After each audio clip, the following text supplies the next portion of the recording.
Hello, everyone, and welcome to the live stream. It is I, your host, Matt Binder. Hope you enjoyed the episode of Scam Economy that aired right before this live stream, I guess post show.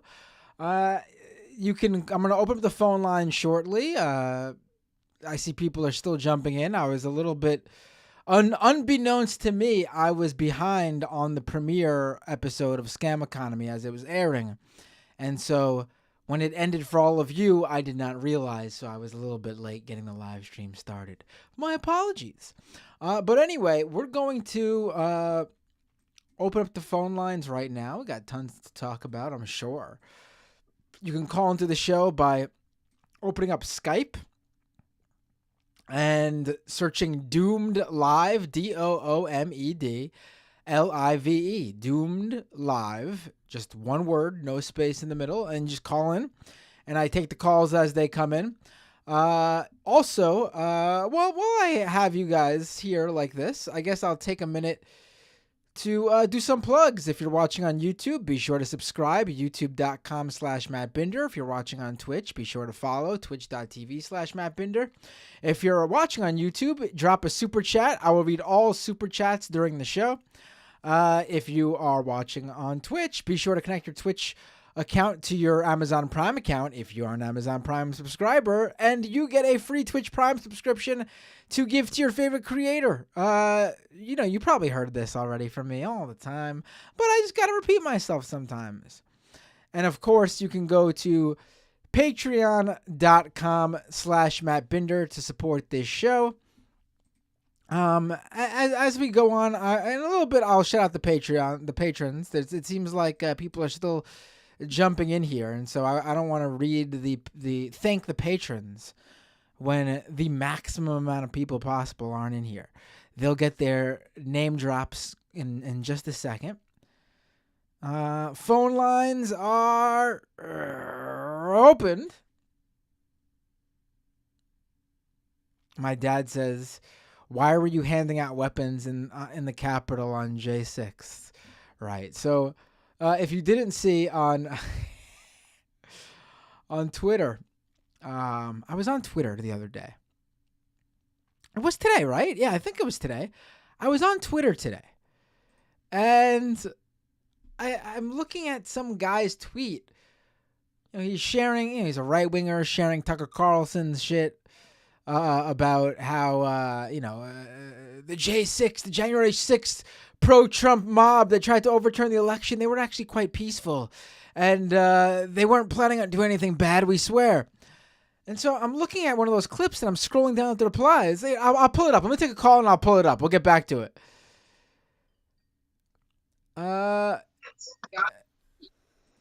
He's sharing. He's a right winger sharing Tucker Carlson. Hello?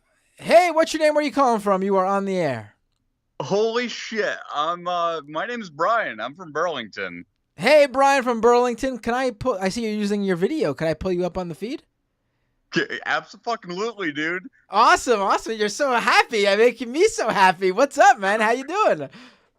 I'm amazing. Oh my good God. What's First-time up? caller. I love it. What would you like to talk about? First off, favorite wrestler of all time. Mine's John Cena, because I'm a dork. Ugh, that's rough. I really don't know. I feel like during different eras that would have changed. At times it was Owen Hart. At times it was Jeff Jarrett. At times it was Rob Van Dam. At times it was Bryan Danielson. I don't know. At times it was CM Punk. Obviously, I don't know. That as of right now, I'm gonna plead the fifth there as my favorite wrestler right now. I'm not sure. No worries, man. So my name's Brian. My best friend's Daniel, and we saw Daniel Bryan wrestle. Speaking of one of your favorites, is Bryan Danielson. Yeah, I got really lucky when I started attending Ring of Honor shows in the mid to late 2000s in Manhattan. A lot of them were at the Manhattan Center, but I was like super into Ring of Honor during that period. So I was like going to the Long Island shows. We drove out to like Connecticut and Pennsylvania sometimes for Ring of Honor shows. And so I've I got to lived in watch. Connecticut all my life, man. There you go. So I got to watch that era of Ring of Honor when it was like the most stacked roster I think any company has ever had. It's literally like every wrestler that goes on to be the face of WWE like over the past 20 years was there on that like Ring of Honor roster in like the mid 2000s. Talking like Samoa Joe, Bryan Danielson, Claudio Castagnoli, aka Cesaro, Tyler Black, aka Seth Rollins. Jeez, it was So can you see Danhausen? no. Danhausen came much later. Actually, he wasn't even. He I was. know he's one Yeah. of the he's now on AEW. That dude is hilarious. Although I will say maybe a little bit of a spoiler, maybe a little inside info.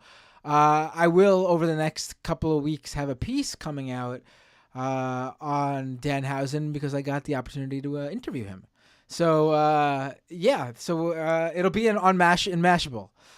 So keep your eyes peeled for that. I'll tweet it out when it goes up. If I wasn't already jealous that you're the coolest dude I've ever known. Thank you. I appreciate that.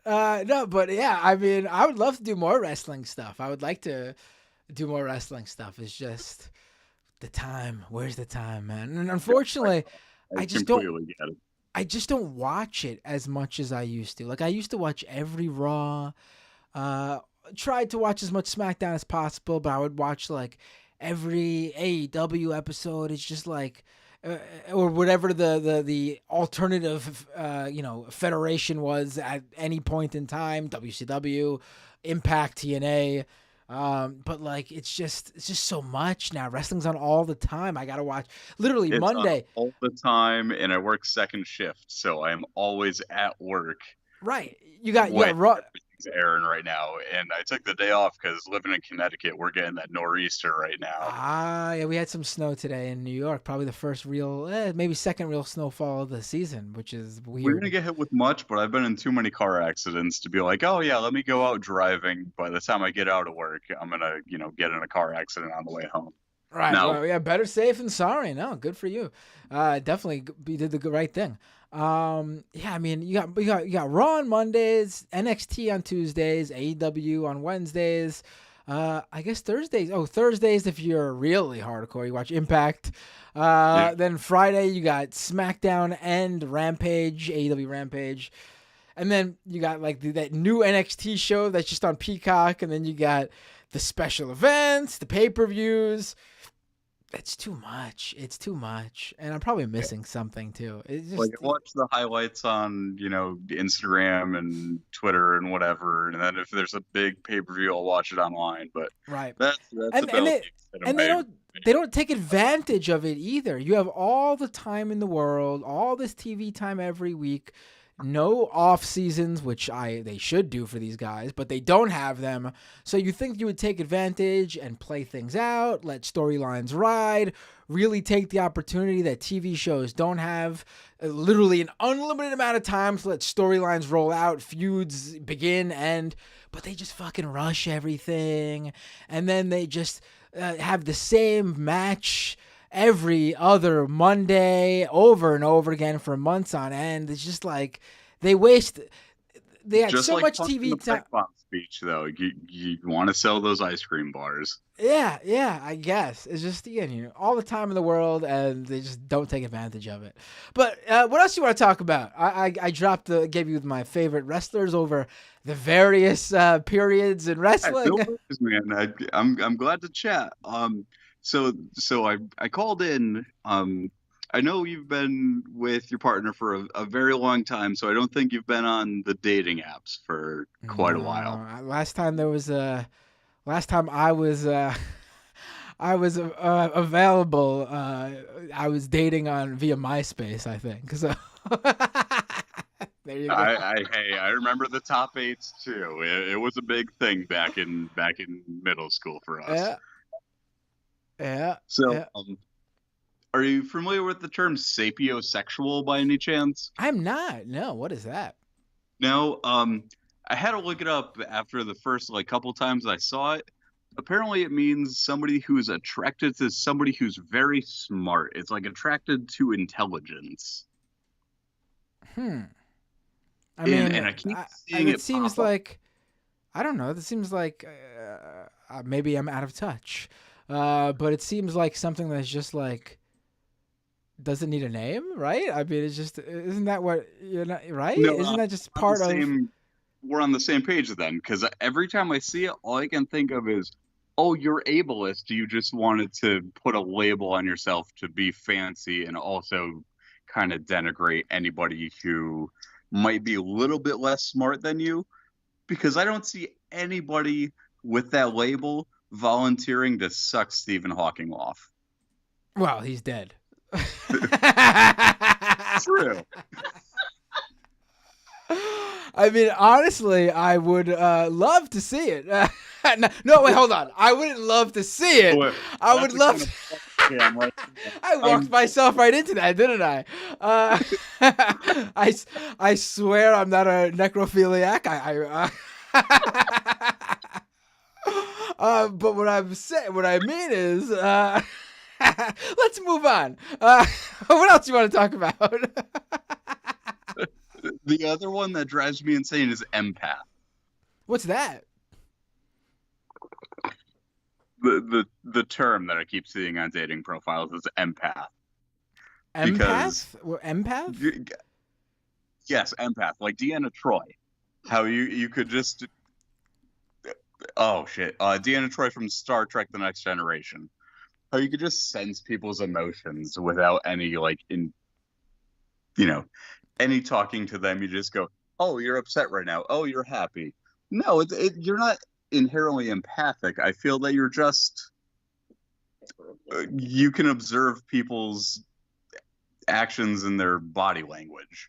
I feel like some of this stuff is like just parts of regular relationships and regular attraction. Like you don't need you should be looking like if you're looking for a real serious relationship, you should be looking for someone obviously who is into maybe the same stuff as you, and not necessarily, but is open to experiencing those stuff with you, even if it's not their thing, and vice versa. Someone who is intelligent, and smart, and doesn't necessarily need book smarts, but someone who, you could have a nice discussion with about the things you're into and the things they're into, and then you interest each other, and keep each other, occupied and have good conversation. And then you should care about the other person's emotions. And obviously, I don't think people need to be like soothsayers and know exactly how someone else is feeling, but you should, I guess have. Not intuition because that's ridiculous, but just be able to understand or empathize with someone when they aren't feeling, when they are feeling a certain way. These are just basic stuff. I think I don't know. You need names for it, but maybe the dating scene though is so bad now that you do need names for those things. Who knows? I can't speak from experience here. No worries. Long story short, I am in a relationship. We're ethically non-monogamous, so we both use the dating apps. But that's just both of those terms I've seen popping up more times than I could ever imagine, and it just seems like both of those are kind of like just buzzwords that people throw into their profiles, and there's really no purpose for it. Do you got? Oh, wait, there's someone else there. Oh, hello. Howdy. Everybody that I have found that has those labels is either A, not as smart as they think they are, and B, not as emotionally intelligent as they think they are. Yeah. I think that probably hits the nail on the head for sure. I mean, if you have to say I'm actually attracted to someone's intelligence, not their looks. It sounds like you also are the type that would remove some ribs so you could suck yourself off. I mean, Hey, I think that also fits perfect on Marilyn Manson's dating profile. right. I mean, so let me ask you a question. You said you're. I'm assuming the two of you were in that relationship you mentioned.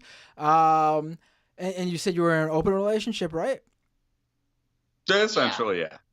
Now, those were two little bit different answers from the both of you. If you want to get technical, the term is ethically non-monogamous, but open relationship is the layman's term. Exactly. Oh yeah, I'm a layman on this. I got no idea. So I'm gonna ask, if you don't mind. I'm gonna pry a little bit. The apps you use, are they just like the regular apps, or are there specific apps for people in apologies again, open relationships? Oh, we met in Bumble, and there is another one that if you have a tendency towards open relationships, et cetera, Field, Feeld. That one's a great one. It's more towards people with kinks, BDSM, everything, the lifestyle, swingers. It's a lot more open and sex positive towards gender queer and the LGBTQIA plus community. It's also not as fucked up as FetLife. Can confirm. All right. Do you got to pay for these things? No. You can, but you don't have to. And you're still, because I'm completely divorced from how these dating apps work nowadays. But I've heard that like people who pay, people who don't pay, I should say, have trouble on these apps. Or is that not true? I got no clue. Like they really push you to pay, is what I'm trying to get at. No. You had to pay for any of them. All right. I think it really depends on the person. I've had better luck when I pay sometimes, but I've also never struggled with like not paying for it. I think paying is just to sort out the people that you're not interested in any of those apps. Fat, for lack of a better term. Got it.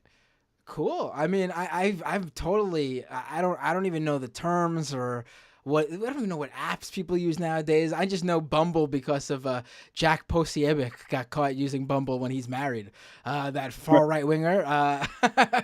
Everyone calls him Bumble Jack now. What else you guys want to talk about, or was there more about this? No, that was it. I was just surprised that I got to be the first call. I have a smile on my face. I'll probably have it until next week. Oh, that's awesome. You should call in more, both of you. Feel free anytime. I love when new listeners call in. Forklift at this point, so I would love to call in more often. I listen every single week. I'm the reason why you sang that stupid Jurgen Klopp song a few months ago. Almost a year straight of subscriptions on Twitch Prime. Oh, thank you. I appreciate that. Can I ask, how did you find out about this show? Was it through Majority Report or? Majority Report, absolutely. Cool. I started watching them almost immediately after that Steven Crowder bit. Ah, so that's how you discovered it? Yep, and then once you started going in on Scam Economy, I said, that seems kind of interesting. Let me get into this show. Let me learn a little bit about. Oh, I love it. About crypto, and here we are today. Oh, that's awesome! Thank you guys so much for calling in, and I can't thank you enough for being so happy to call in, because you got your smile is infectious. I'm blushing. People are saying in the chat, I'm blushing. Have a great night. Likewise. You too. Have a good one. Bye. That was a lot of fun. I felt like I don't know anything about what I wish I did. I probably could have asked some like good actual questions, but I don't even know. God, I'm so out of touch. I'm an old man. Hey, what's your name? Where are you calling from? Hey, this is Forrest from California. Hey, Forrest, what would you like to talk about? So I have a quick aside and then a serious conversation. Let's do it. So, quick aside and serious conversation. We're going with the quick aside first? So, yeah. So my, just for the previous conversation about the sapiosexual thing, my my wife literally chose me when we first started going out of the dating app because I was the only person she had yet met that could hold a coherent conversation.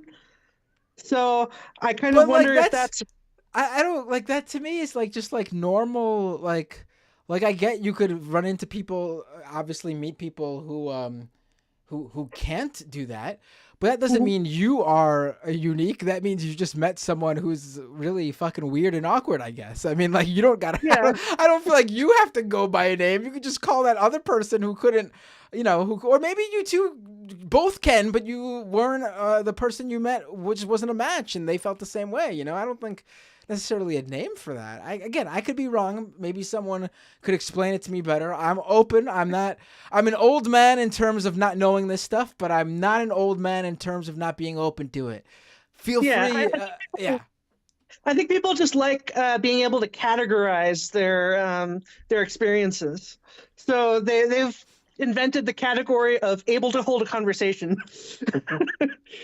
Yeah, I mean, it seems like something that's just very I don't mean this in a mean way either, but it seems like a basic good. quality that you need to have a conversation with someone you're going to spend some time with. If you're not at least looking for someone to spend the long term with. Yeah. No, I agree with you, and I just feel a little tongue in cheek about the whole thing because of my wife picking me based on the very high standard of able to hold a conversation.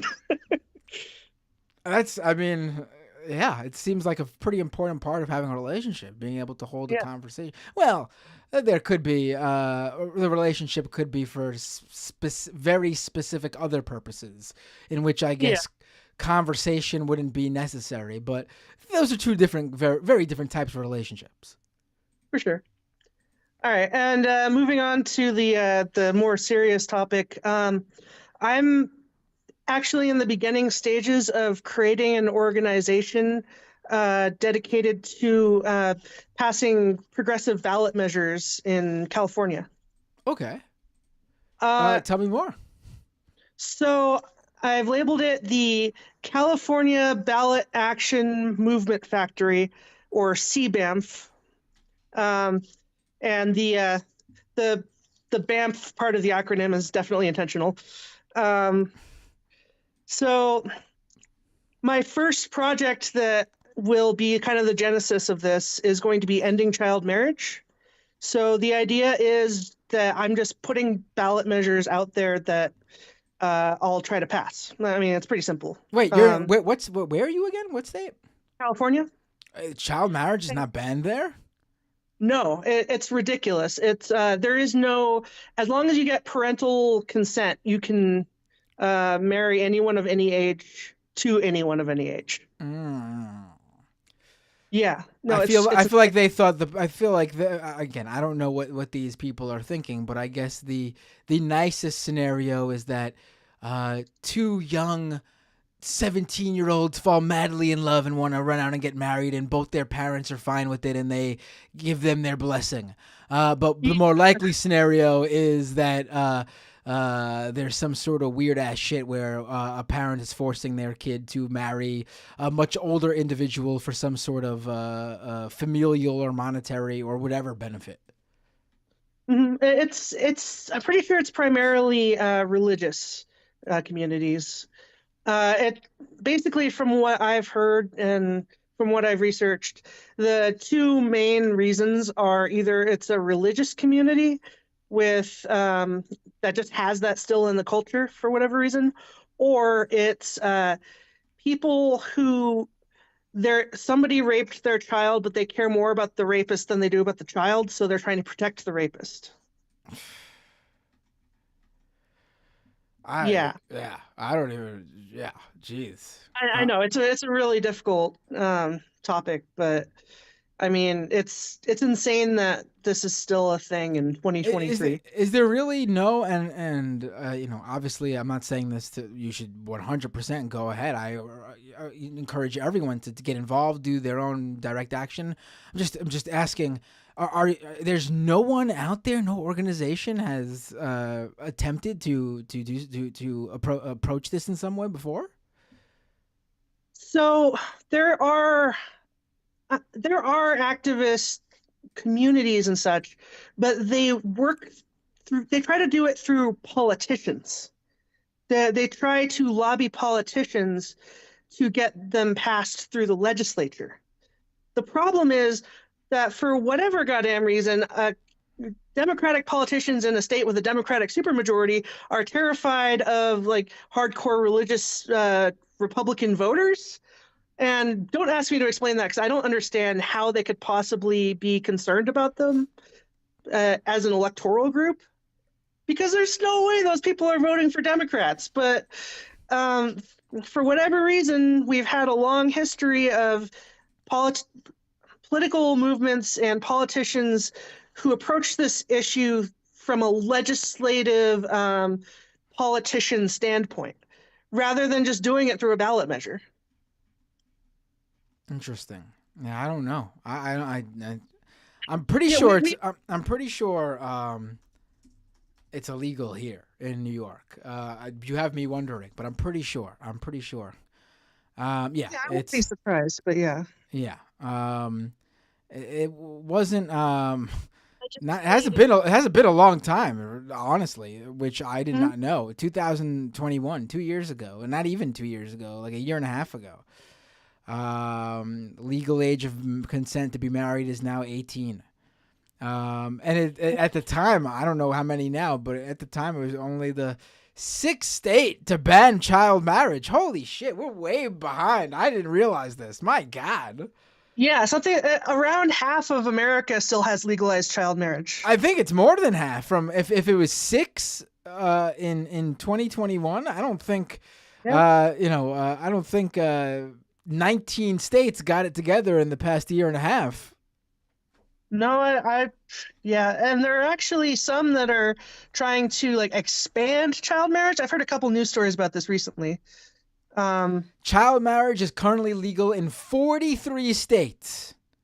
Oh, yeah, no, that's I didn't actually realize it was that bad. Like, I think some of those are like states that have special exceptions for people within a certain number of years of each other or whatever. I mean, listen, of course, if we're talking about two completely consenting, when even the age in between, they should both at least be 18. Like, I get it if someone is 17 and 18 and they're just wait a year, like I don't know if we should really go out of our way. Like, obviously we should have laws that don't get like 18-year-olds in trouble for like dating someone who's just like within like a year or two or maybe even 3 of their age range, I think carving out marriage exceptions, we're opening up a bigger issue. Well, the thing is too is like, even if you give that justification, there is no reason why those people have to rush out and get married right now. You know? That's what I mean. Like, they can just date. It's fine. Yeah, like the laws around them being able to actually be in a relationship legally are necessary because the 18 plus person in the relationship could get their lives ruined and being forever tarred as a sexual predator when they're not. Whereas, I totally understand that. I agree with that. I'm just saying that's different from being like, you should go get married right now, right, at the age of 16. Right, and I mean, it's just weird.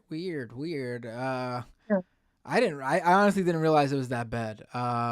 Yeah, it is. But yeah, so I heard some news stories about that recently, and it's been kicking around in my brain for a little while. While we're having this conversation, I also want to bring up because I think it's been this might be a completely different conversation, but you made me think about it.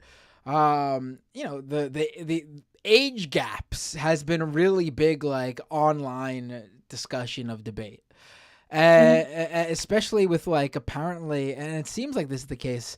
Gen Z is sort of oddly more conservative about the age gap issue.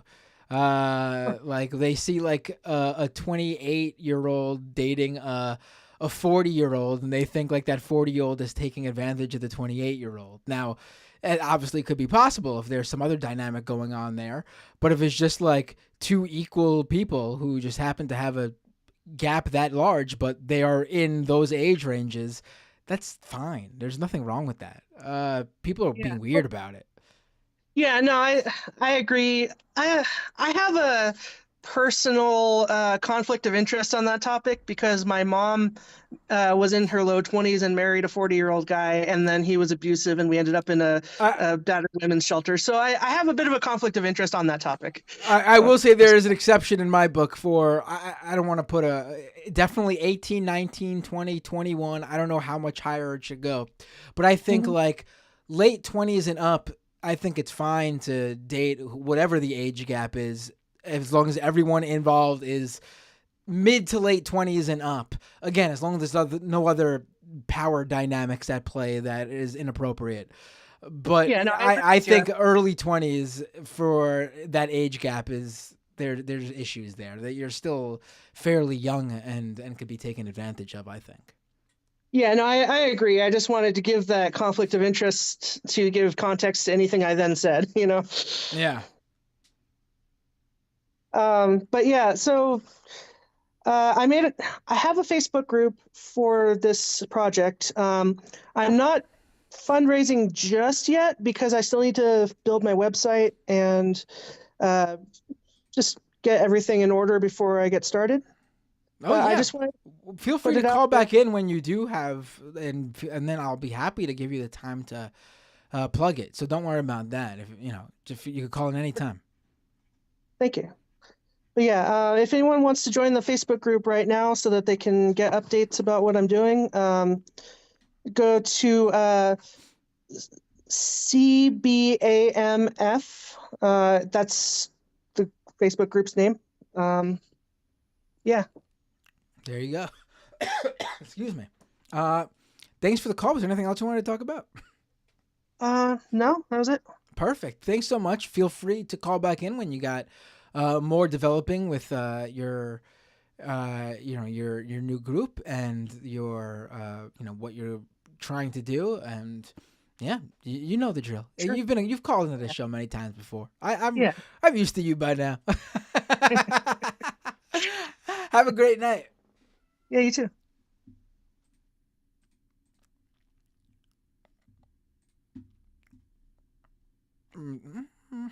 Let's go to... Oh, you know what? Let me quickly... I think got more people in here now. Yep. So if you'd like to, if you can, go to patreon.com/Matt Binder to support this show. Lost a few people due to economic issues, people losing their job, and we're starting to fade back a little bit after we had a nice little growth spurt. And again, if you gotta cancel or quit, or you just can't join, I totally get it. People should absolutely take care of themselves and their family members first. But if you are someone who does have a little bit of extra income and was looking to support, I don't know, maybe a streamer they watch every now and then, a podcast they listen to here and there, be a great time for you to join at patreon.com/Matt Binder. And I want to thank those people who did join over the past, let's say, week and a half, because I'm not sure if I remembered to shout out the patrons last week. Alberto A., Hot Tub Globalist, which is a great name. Alvin B., The Bear Over There, and, I forgot to, I'll go next page. And we got Summer R. and Scott G. Thank you so much for becoming a Patreon subscriber over the past couple of weeks.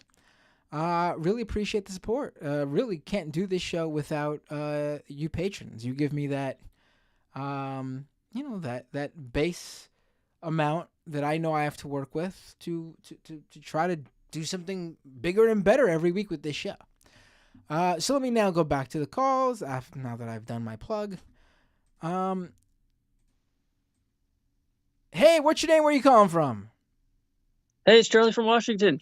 Hey, Charlie, can I pull you up on the feed? I see you're using video. Yeah, absolutely. Been a while. Perfect. Yep, it's been a little bit, right?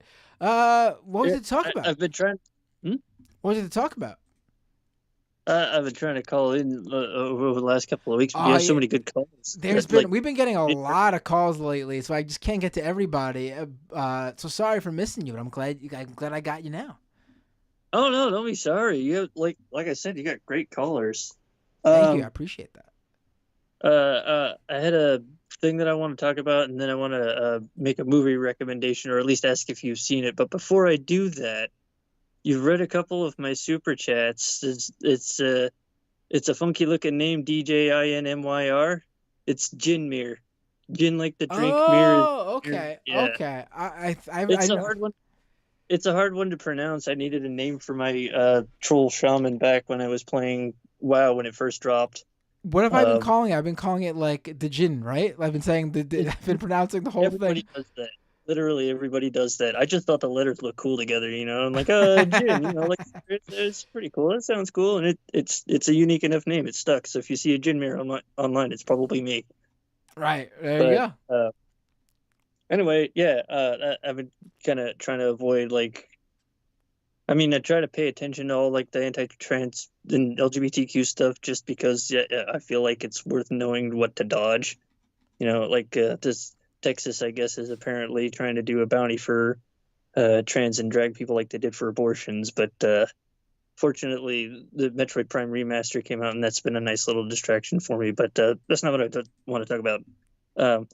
Last week I was watching a debate, and what they were debating was whether or not we should like sanitize old books and stuff. I think the example they were using is, I think it's Roald Dahl who did Charlie and the Chocolate Factory. Right. I remember this was in the discourse maybe like 2 to 3 weeks back.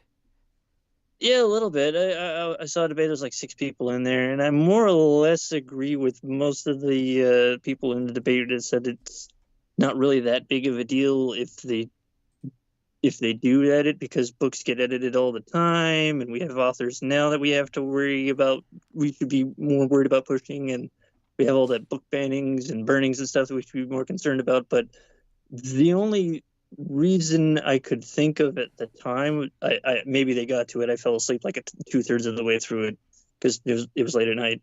But the only reason I could see for not scrubbing it, I think, is actually a pretty good one. And it's because you have this problem with people when they find out authors have like really, really problematic views, or well, like H.P. Lovecraft was a horribly racist person. You know, he named his cat like the N-word, was married to a Jewish woman, but was a fangirl for Hitler, you know? And you grew up not knowing that because it was sanitized for you, and then you find out as an adult, and we see a lot of people massively backlash to that, and it's a real problem with history. That's a large chunk of why people get so emotional over CRT. You know what I mean? Right. Or when they're talking about how the Civil War is about slavery and stuff, and like, or when the Founding Fathers did horrible things. And I just kind of thought that maybe, you know, it's sort of worth, not when they're real little kids, obviously, because you don't want to just be like life is shit kid, you know? Right. But over time, introduce the idea that sometimes terrible people make good things or do things that are beneficial, but they're still horrible people. You know, there's loads of examples of that. And I just kind of wanted to hear your thoughts on the matter. Yeah, sure. So I personally am not a fan of changing those books. I also don't think it's that big of a deal. Like, I think, like, it's not the hill I'm gonna die on. It doesn't at the end of the day, I don't think it's something worth going, taking up. But also, I think I do think it's important that when those books are released, that they do reflect the sign of the times. And I think though there should be important conversation around why certain words were used and why it was those authors used them then, because maybe it was okay to use them then, and how things changed. I do think it is, I mean, maybe unfortunately, one argument that takes that into consideration that is pro editing the books is that maybe those conversations aren't happening. But I do think, if an author is using a term that had a different meaning or was more freely used during the period that book was released, I think it's important that it stays that way so that people can understand how things have changed through reading those materials. But I also understand the other way around, where you want to keep it up to date for modern audiences who just want to read and intake the storyline and maybe don't have that other background to read into. I also want to point out, though, that there is no, as far as I know, no movement to get these books to be changed. This is purely usually a decision from the publishers or the family of the author, the estate. It's not there was some movement to change the language in Roald Dahl books. It was just a decision from the publisher. I'm not a fan of it, but I also don't think it's something to go up in arms over. Yeah, largely I'm on the same page, and actually within that, as an example, a little bit, when they were doing that debate, they pointed out that the Oompa Loompas were originally pygmies from Africa, and I'm, almost 37 now, and I didn't know that. You know what I mean? You get this far and you don't know that, so those conversations not happening, I think, are more you gotta take them like horror movies. You don't show little kids horror movies; they'll get nightmares. But when they're old enough to understand that, you can kind of talk them through that. But I think it's also a real big problem in history. We have a huge problem with American mythology instead of actual history, and that's why a lot of the right's rhetoric gets so effective. Is because they grew up, and then you point out all these horrible things. Well, that part of their childhood is a part of their identity, and you'll defend your identity to the death. So, right, yeah. But like you said, it's not a hill to die on. Right. I certainly, I just think it's an interesting conversation for intellectual conversations to have, sort of thing. Yeah, this is a great conversation to have on right now on this stream, and I think it's totally a good conversation between people who are actually conversing and well-meaning. I was probably thinking in my head I'm sure there was some crazy ass screaming and yelling and shouting over on Twitter or some shit over this from the usual suspects who were oh, the woke mob's at it again, going after James and the Giant Peach. Yeah, it's the problematic fave conversation. I remember when Kanye did his I Love Hitler thing, and a lot of, especially black content creators were talking about, man, he was such a formative part of my childhood. No, I was not really ever a fan of Kanye West. I know that kind of sounds hipsterish, but early on when I first heard him, he kind of sounded fat-headed to me, to be honest. But since then, I've learned that he's got problems, so that might have been some of it. But I was watching, and I'm like, oh, that's what that looks like from the outside, because that's honestly stuff like that's just kind of Tuesday for white culture and white history, to be honest. I'm surprised when people don't turn out to be horrible people more. So right, yeah. But anyway, movie recommendation. I wanted to ask you, have you ever seen In the Mouth of Madness? No, I have not. Okay, so In the Mouth of Madness is one of 3 films in it's a loose trilogy from John Carpenter called the Apocalypse Trilogy. One of them is John Carpenter's The Thing, which you've probably seen. In the Mouth of Madness is another one, and Prince of Darkness, which is the weakest of them, but it's still worth a watch if you want to. But In the Mouth of Madness has Sam Neill in it, the Dr. Grant from Jurassic Park, and he plays an insurance salesman. He's talking to this publishing company for this horror writer, and everybody who there's a whole thing going on where everybody who reads this writer's books goes nuts. And then the writer disappears, and he's sent to go find it, and it goes from there. It's very Lovecraftian, very fun. Totally recommend it. Also, we were talking about some movies in the chat, and somebody mentioned Arnold Schwarzenegger, and I always have to mention Running Man whenever I see Arnold Schwarzenegger because it's my favorite Arnold Schwarzenegger movie. I don't think I've seen Running Man. Oh man, you got to. Jesse the Body Ventura is in it, I think. Is he? Oh my Yep. God, I gotta see it then. Yes, he is. Yeah. Oh shit, I gotta see it. All right. He ends up he's like a military dude, and he refuses to fire on a protest, and they blame it. His second in command in the helicopter ends up firing on the protest, and they blame it on him to throw him in jail, and he escapes. And then they catch him and they throw him in this game show called The Running Man. And the thing is, they send a whole bunch of like Mega Man style hitmen after the runners, the criminals, and the whole thing is if they escape, they get their freedom, they win their freedom basically. And that's a fun film too. But yeah, In the Mouth of Madness for sure. And check out Running Man. I think actually In the Mouth of Madness might be free on YouTube. I'll have to check it out. You have me going down in the rabbit hole of looking up Arnold Schwarzenegger's filmography, and the dude's been the dude's got quite a original Predator. Jesse the Body Ventura. Oh yes, I've seen that. I think looking at this, I think my favorite Arnold movie is, I think there's a tie between Total Recall and the all-time holiday classic Jingle All the Way. Honestly, dude's got a career spanning. My God, what great movies! And of course, the Terminator movies, of course. Oh God, you remember that movie he did, Junior? Yes. Do you ever see that? Yes. Where like men figure out that he figures out how to scientifically make himself pregnant, and that would be an interesting to watch in the age of anti-trans stuff right now. That's a movie you wouldn't be able to make today, Yeah.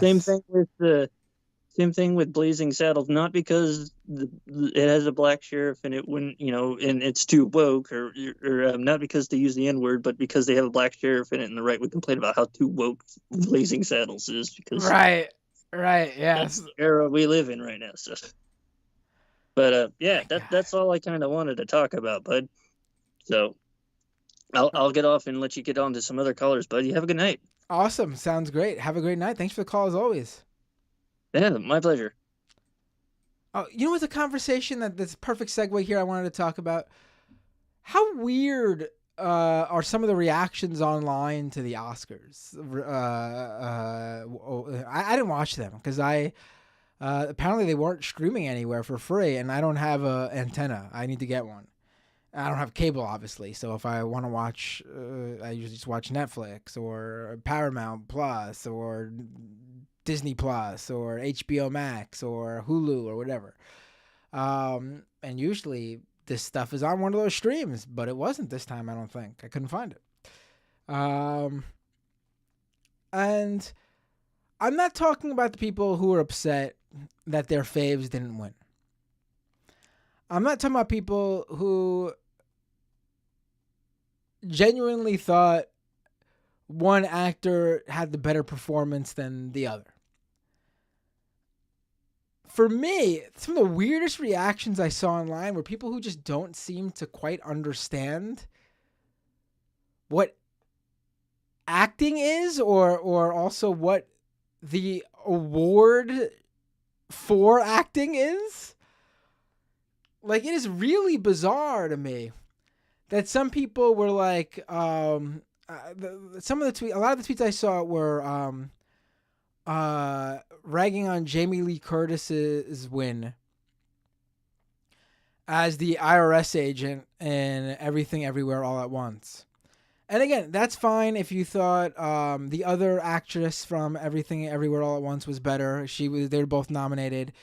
That's fine if you thought Angela Bassett in Black Panther was better. Like, if you thought those performances were better, I'm not talking about you. None of the people who were saying like the character she played was boring, or the other character was playing a crazy ninja doing all this in the various different multiverse scenes, and she had all this and over the top craziness, and I saw so much of that, as if like the way the character is written or played is what the award is for. Like the more dramatic performance or the more epic character is by default should be the winner. And it's very bizarre to me that people think that's what acting's about. Because that's not what it is at all. If you thought the IRS agent that Jamie Lee Curtis played was boring, well, that's because she played a fucking IRS agent. The character was supposed to be boring I saw the movie. I was a big fan of Everything Everywhere All at Once. I really enjoyed it. She, in certain scenes, that was exactly what she was supposed to play, and I thought she did a great job playing that. I mean, listen, usually when you're watching Jamie Lee Curtis in a movie, you're watching Jamie Lee Curtis in a movie. In this movie, I was like, oh shit, that's Jamie Lee Curtis when I first realized who she was. Like, she did a good job, I thought. Again, if you thought the others were better, that's not the conversation here. The conversation is people seemingly have a weird interpretation of what acting is. It's not like whoever has the craziest over-the-top performance, because that's got nothing to do with it.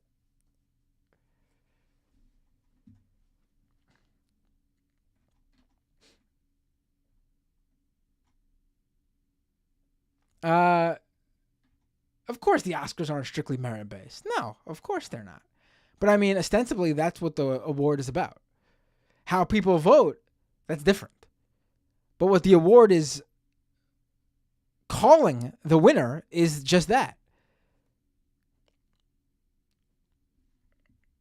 But you all know my stance on award shows in general. My whole thing was the weirdness people seem to have about acting. Another weird thing is that the character, I see this a lot online now, where people think the character an actor plays is also portraying that actor's real life feelings about something. It's very bizarre. I think a lot of people need to touch grass and go back to school and find out like basics in life, honestly. But y'all know my opinion on award shows. I don't give a shit. My discussion is not about who won. My discussion is about the weirdness around people like misinterpreting what acting is.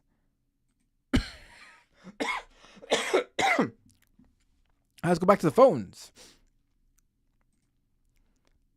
Hey, what's your name? Where are you calling from? Hey, man. How's it going? Hey, how you doing? How are you? One I'm sec. Let me turn off. good. Yeah. Can you see me now? Yeah, I could see you. Let me pull you up on the feed. How you doing? What was it to talk about? Oh, yeah. What's your name again? I'm sorry. Hassan. Hassan. I don't remember anyone's name when they first call in. Man. Everyone's got to tell me at the beginning, because otherwise I'm going to go crazy. No problem. So, Hassan, what was it to talk about? How are you feeling today? I'm doing much better than I have previous weeks, but I'm sure some people are noticing I'm still coughing every now and then. But it is what it is. Yeah, you seem better than last time. Thank you. Yeah, I feel better too. Yeah. So, do you want to talk about internal migration? Sure. Let's do it. Okay. So, one thing I highly recommend. What if I said no? What if I said no? What if it said no? I'd have found so many topics. You see, that's the thing about like us left, because we're not obsessed about one or two topics. We have so many topics we're concerned about. And the thing I like being about on the left is we're really concerned, right? So we're concerned about everyone rather than saying, oh, we hate this group of people or we really love this group of people, right? I mean, it's other genuine leftists or progressives, right? So then we really like those people. And thankfully, I think you know quite a few of them. Yeah. Yeah. No. So, I agree with that assessment. I mean, that's sort of why I think what attracts the people who are here to the left, honestly. But yeah, well, so let's get to it. Let's discuss. Oh, before that, have you watched True Lies? Schwarzenegger and Jamie Lee Curtis. I feel like I have seen it, but it's been a very long time, so I don't recall exactly. Yeah, that's like if you're a Jamie Lee Curtis fan. By the way, in terms of acting, they were all so good. Like, I do not envy the people who had to decide between these actors. Everyone was good. It was so difficult, but I would have gone with Angela Bassett because, like, she always has so many nuances in her performance.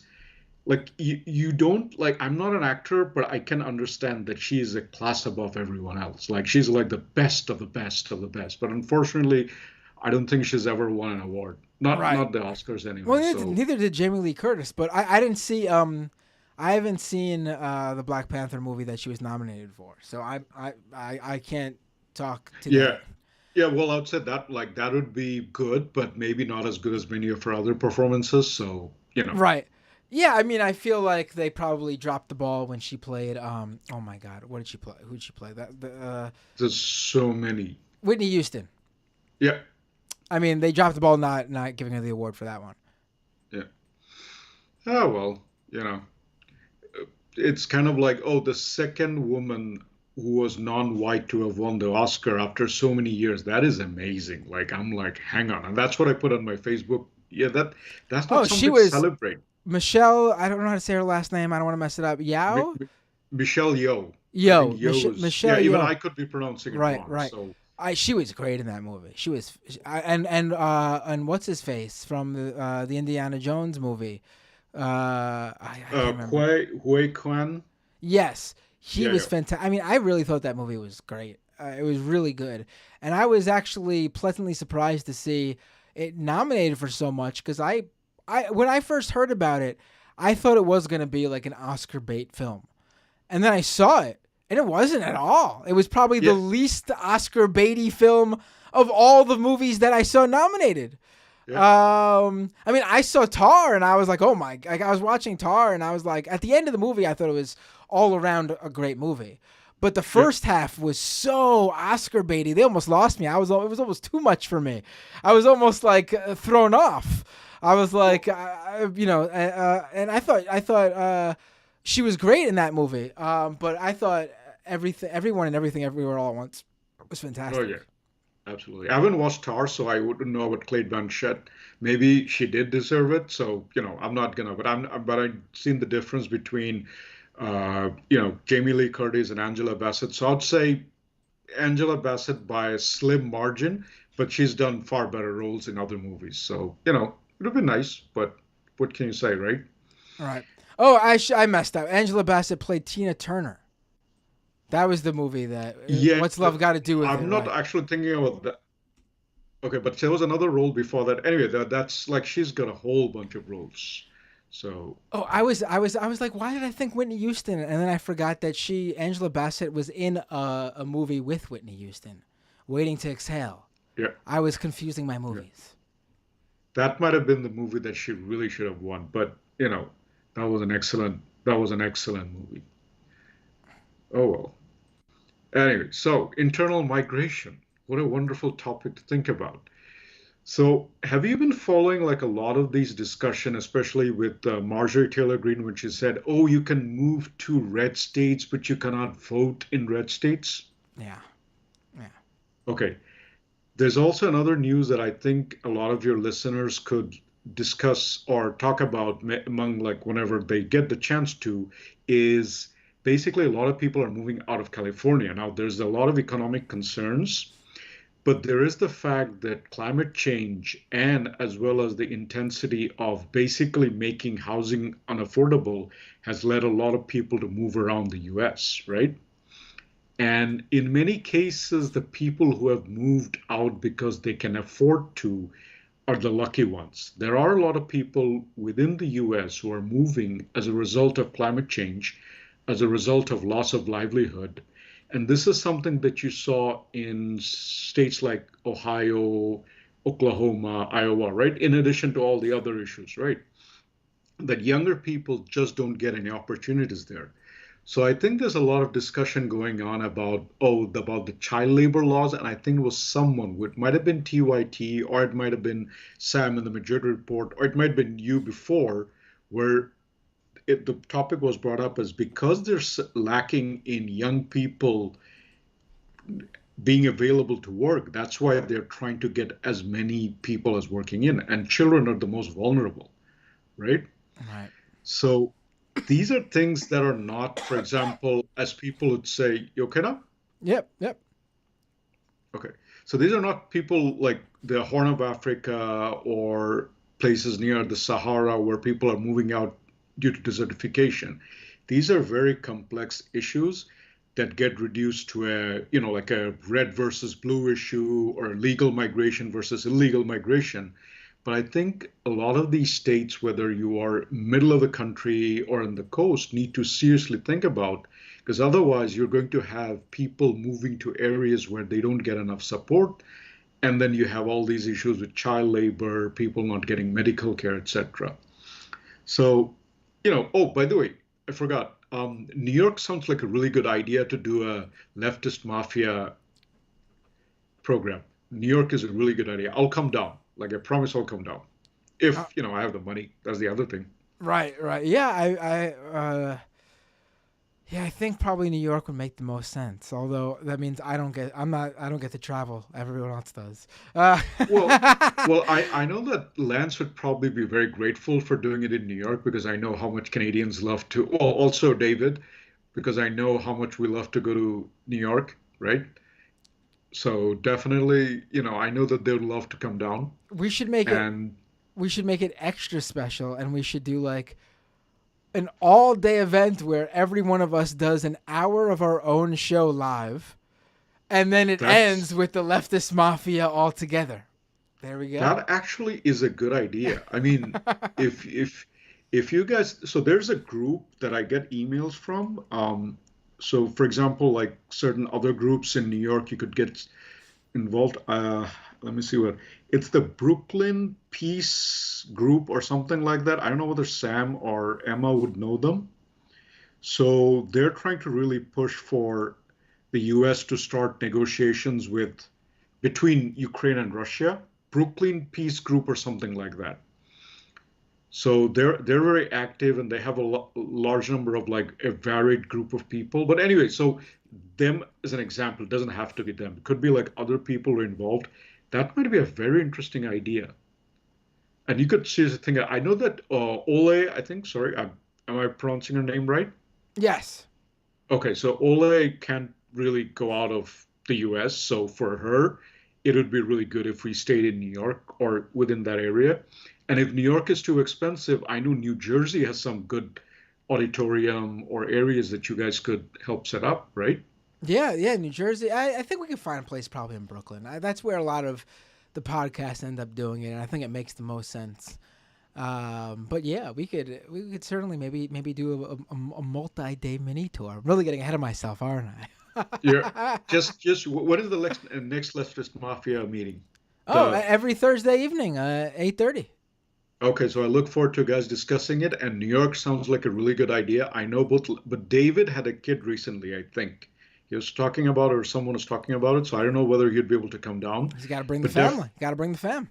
Well, that's even better. Like, I don't know how old this kid is now, but definitely. And, get Canadians to come down to the US. Everybody loves doing that. So why not? Right? Yeah. Lance will have to splurge on an air ticket. That's the only problem. But because it's getting expensive, man, to travel. Like a Vancouver round trip to New York could be at least $500 to $600 now, at least. So yeah, it's everything's expensive now. Yeah. Yeah, man. Anyway, so the internal migration issue is maybe something that I would put up today. I'm not gonna keep you for too long, but it's something that to really discuss. And I think this is an issue that both people from the right side of the spectrum and the left side of the spectrum can come together, because people are moving around with no real regard to what kind of resources are there, where they're going. So maybe like people, Well, we have like so many differing ideas about whether it's gender or whether it's sexual education, abortion rights, etc. But the one thing that's common to everyone is everyone wants a good life, right? To provide for their families, right? So if you have internal migration, but you don't have any planning or any cooperation among states, among cities, you're not going to have that. And by the way, that's one of the things that I'm trying to study as part of my PhD. So, I really am really looking at this. Right. No, So, I mean, I think it's I think a lot of people don't look into that or even consider that when they move somewhere. Obviously, people usually move based on various more, I don't know, jobs. yeah, substantial to their specific life needs issues, whether it be Yeah. moving closer to family, moving closer to a job, or moving specifically for a new job. Some people just move because they want something new and different. That's the opposite of the life they were leading. There's all sorts of reasons. I think people don't, and nor should they really have to. I mean, there's a lot of wonderful places in this country that are in, states that are quite terrible due to the people running them. Exactly. So, people shouldn't be forced to miss out on half the country because the people who are, writing the rules and passing the laws of that specific place are pieces of shit. Yeah. Joe Manchin is the best example, right? Have you been to West Virginia, by the way? I think I have. Is Tim Pool's compound in West Virginia? Could be. That seems like a crazy guy. So, like I have known quite a few people from West Virginia, so they would come to Wilmington, Delaware. They would take the train up to New York, etc. But the people that come from West Virginia are so different from Maserati Mansion or Maserati, however they pronounce it. It's amazing. Like, how is this guy a senator from West Virginia? Like, it is impossible. Like, how? Chris Coons, that's the other example. Like, if you go to Wilmington, Delaware, and you consider the fact that Delaware, by its laws, is one of the areas where a lot of corruption happens because of, how these companies are basically based there, and then they have different kind of benefits that you'd normally not get as a small business. So how are these people elected? Like, I don't know.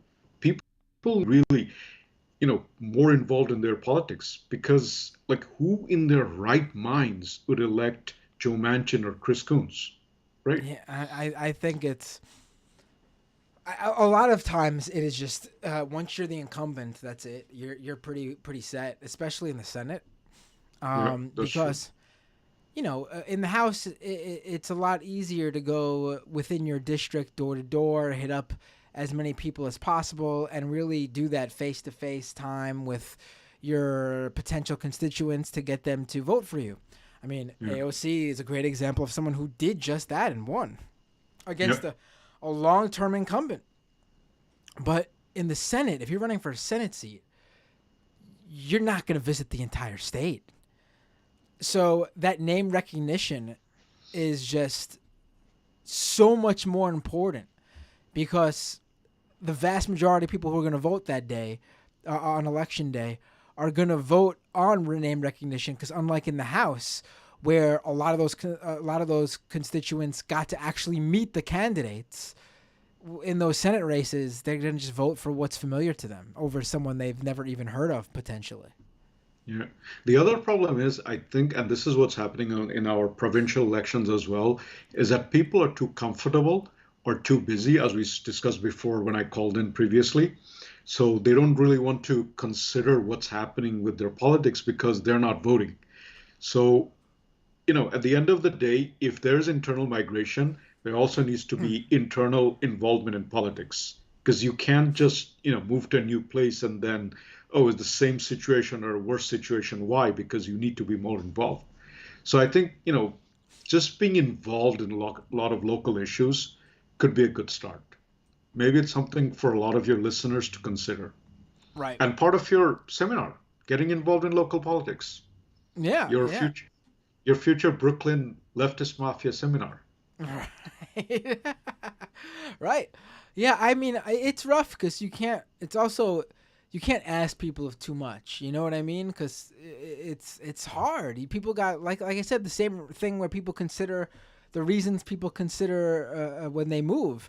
Just even like daily life, people work, they got families. It's hard. You have to act, and not everyone's made out for being able to be interested even in this sort of stuff. And I get it. I get it. But for people who are, obviously, I will encourage them to go the whole way, however far they want. Well, the other thing is, you remember, like they keep saying, "Oh, make America great again." I'd love to have that old American feeling. Well, a significant part of that was the town halls, right? And you saw that in East Palestine, even though it was useless because the federal government provided no backing. The governor came and then said everything was fine, etc. But people being involved in local politics is how the West was built. West meaning, west of the Eastern colonies, right? How a lot of people moved to these cities, which were in the middle of nowhere. Because if you started the original, how many colonies were there? 7 or 8? 13, I think. Okay, 13. By I the could way, be wrong. I could be wrong. Yeah, Battlestar Galactica, they talk about the 13 colonies, which is, I think they took that, but they also talk about the 13 tribes, which could be related to the old 13 tribes of Judah. I'm messing it up, but basically there's a lot of they tried to bring in a lot of human history into the series. So that's why some parts of it were interesting. But anyway, the point is people went into a town, they developed connections with their neighbors, they brought in people, new people were brought in into the decision-making process, right? That's how you built America. That's literally what made America great. Now, if you want to make it great again, you have to have more democracy. Try explaining that to certain members of the right wing, right? Put myself on mute because I was about to cough. Okay. You heard me, but they couldn't.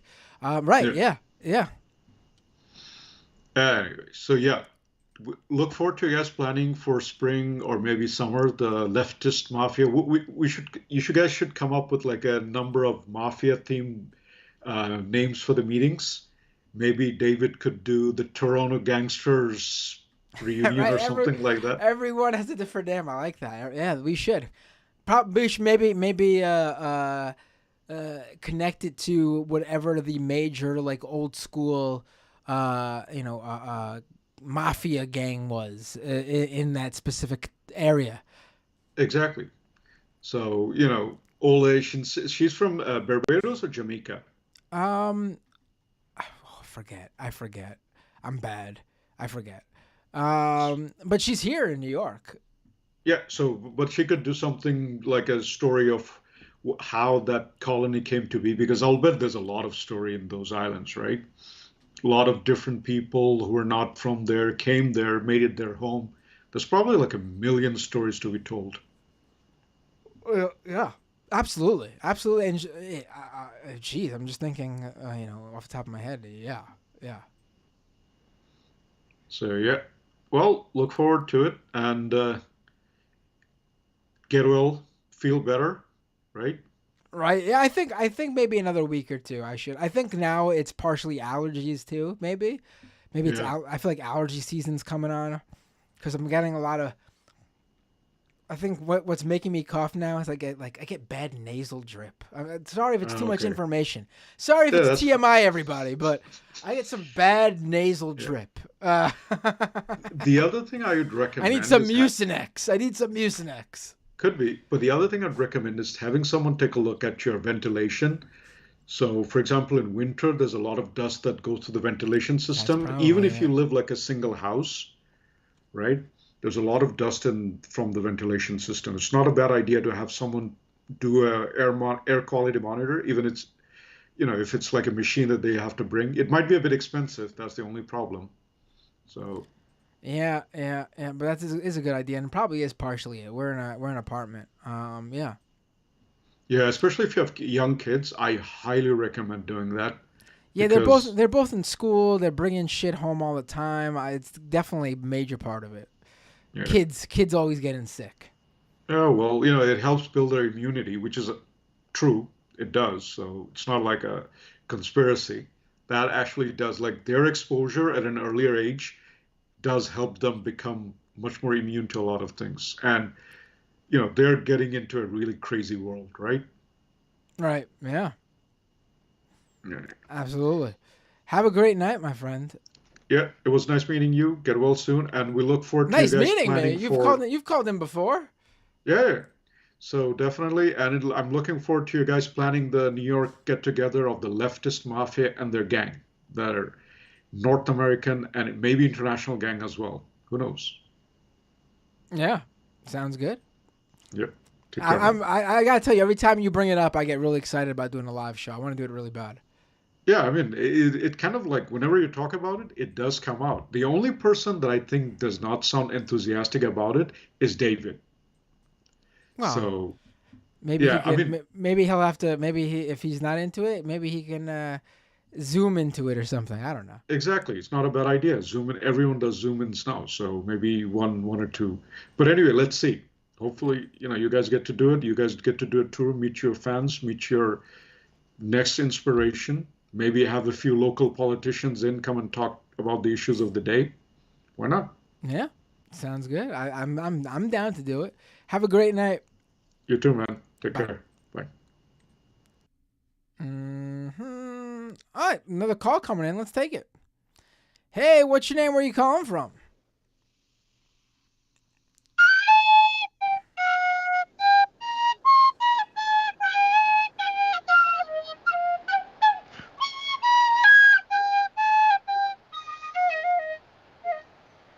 Hey, what's your name? Where are you calling from? Hey, how you doing? I'm doing good.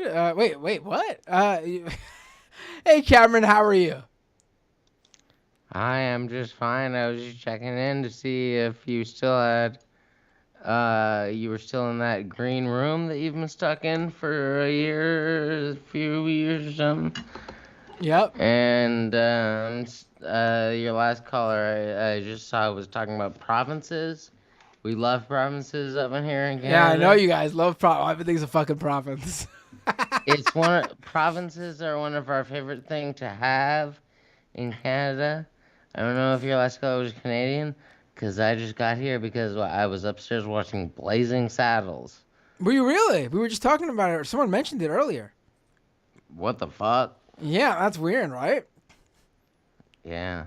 It's a great movie. It's a great movie. It's a really great movie. It is fantastic. It's really well done. Did you check out History of the World Part 2? No, I did not. Did you tell me to? I would recommend it highly.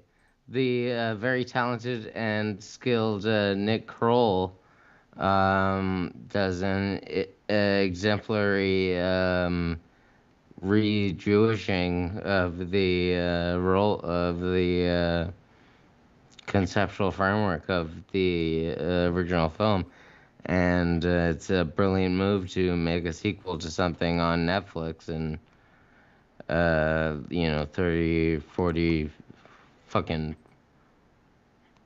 like 40 something years after it's been done. That's brilliant. I'll have to check it out. So why did you call in? Why did you call in? Yeah, that's what I asked you. Yeah, why'd you call it? That is exactly the question that I asked you. Right, why'd you call in? Yeah, and so if you could answer that, we would be able to move on to the next part of the... I called in just to you were playing your Where's my binder? You were one sec. Sorry? You're looking for your binder?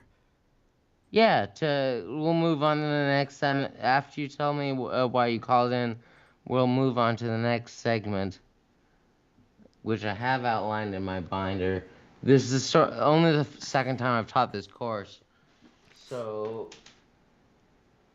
I left the binder at the office, so we're just gonna have to wing it. Okay, so you're from New Jersey, right?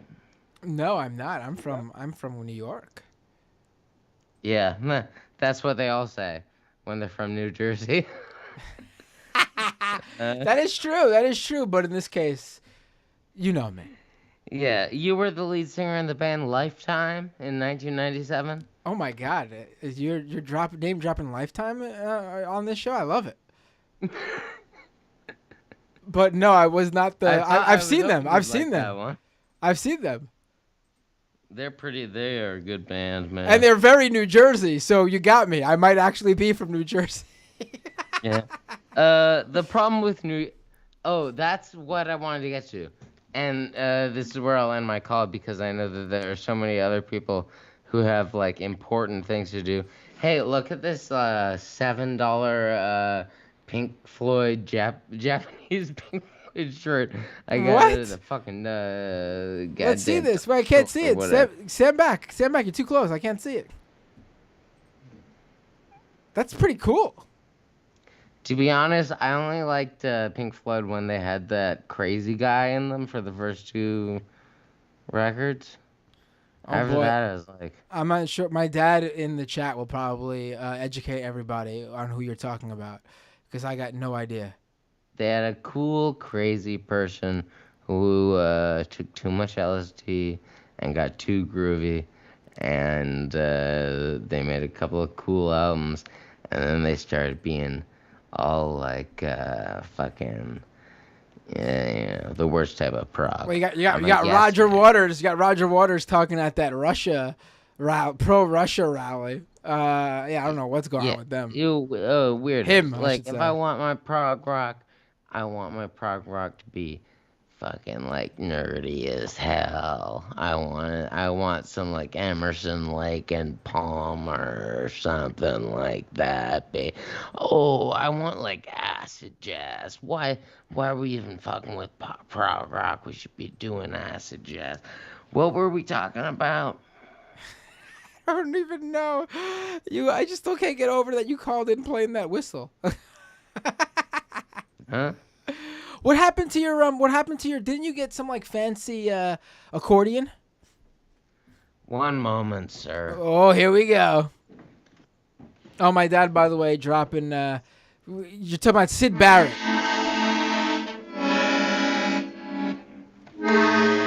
Hell yeah. It's broken and I need to fix it. And I want to do it myself, but I know a guy who like fixes accordions.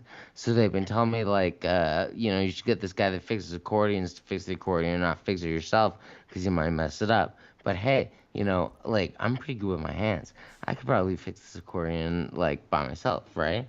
But I've been delaying it, and now I'm just stuck with this accordion that has some of the reeds are like making this buzzing sound, and one of the goddamn buttons, it's a button accordion, it's not a key accordion, it's like tuned to goddamn whatever tuning it is tuned to, and the button gets stuck, so then I end up, I can't really work it, but it's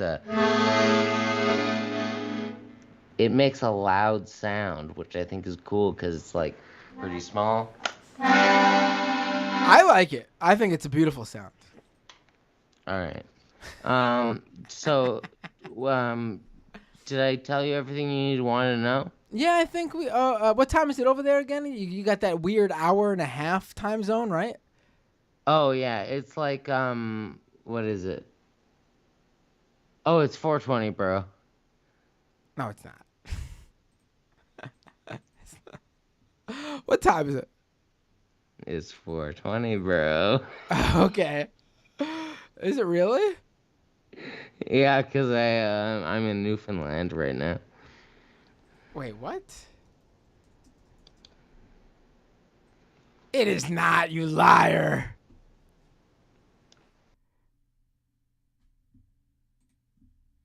We lost him, or he hung up on me.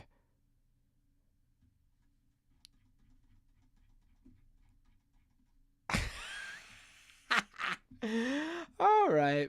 You know what? I think. Oh, there was two things I wanted to talk about really quick, and then I guess we'll call it a night. It's always 4:20. Right. All right, it's always 4:20. Oh, let me read some super chats really quick.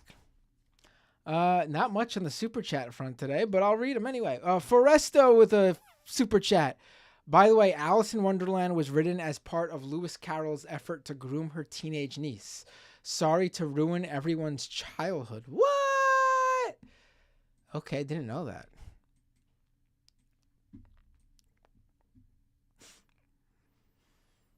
Thanks for calling in, Binder. Yeah, it was great to call in to Cameron's show. Over on Twitch, let's see. Oh, Don James 1676 resubscribed for 1 month to tier 1, subscriber for 8 months. Yo, Matt, you rule. Thank you, Don James. And Ice Me Out Like Elsa resubscribed with Prime subscriber for 10 months. Thank you so much, Ice Me Out Like Elsa. I hope you never let it go to that Twitch subscription. Okay.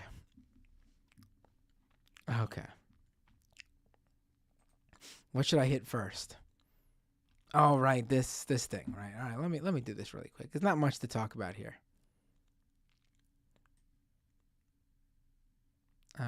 Let's see. Where is it?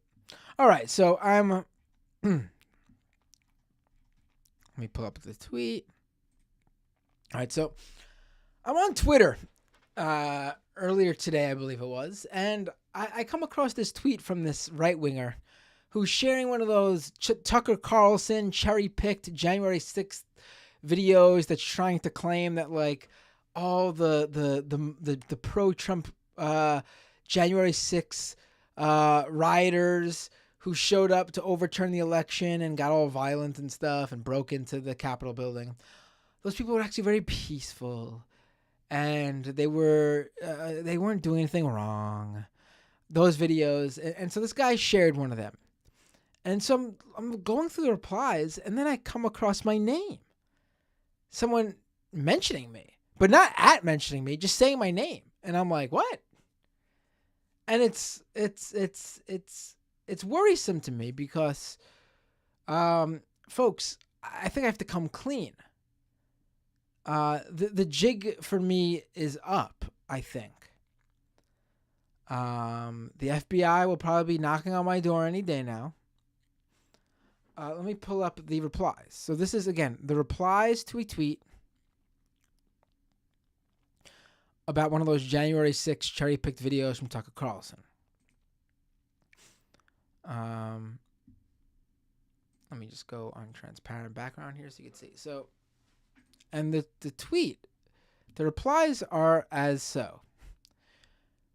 I guess the video was people being handed a weapon or something, someone in a mask handing out weapons. And so one of the repliers to this video say, "Who is this handing these weapons out, and to who?" And another person follows up, "Right-wing insurrectionists passing weapons to other right-wing insurrectionists." But then this guy,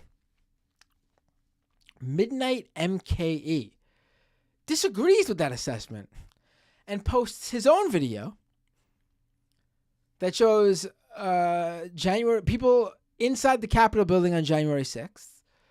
And he says, "Yeah, I don't know about that. The guy dressed like a ninja looks like Matt Binder with his mask off. It will all come out soon enough." And I guess it's going to come out now that I indeed was I was in D.C. on January 6th at the Capitol building. I broke into the Capitol building, dressed up as a pro-Trump supporter.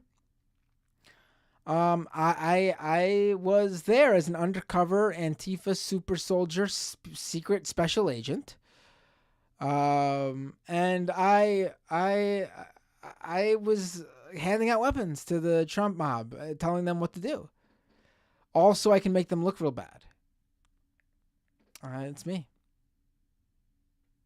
How does that Taylor Swift song go again?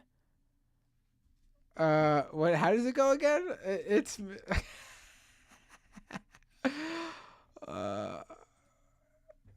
what's the chorus again?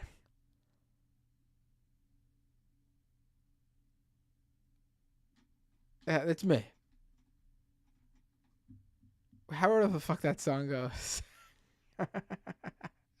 The one that's always the. I'm me. I'm right. Hi, it's me. Hi, I'm the problem. It's me. Right. And at tea time, everybody agrees, which I guess this was the tea time on Twitter. That's what happened. And what are the other lyrics here? Yeah. I'll stare directly at the sun, but never in the mirror. It must be exhausting, always rooting for the anti-hero. Right, yeah, exactly. It's Matt. Hi, he's the problem. It's Matt. Thank you, Muse Mob. Right.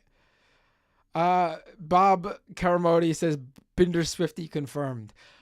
She got some good songs. I'm not a Swifty. I'm not a total Swifty, I should say, I guess, maybe. That anti-hero song, though, is really fucking good. But she got some good songs. Her more recent stuff is much better than her earlier stuff. Her earlier stuff, I wasn't a fan.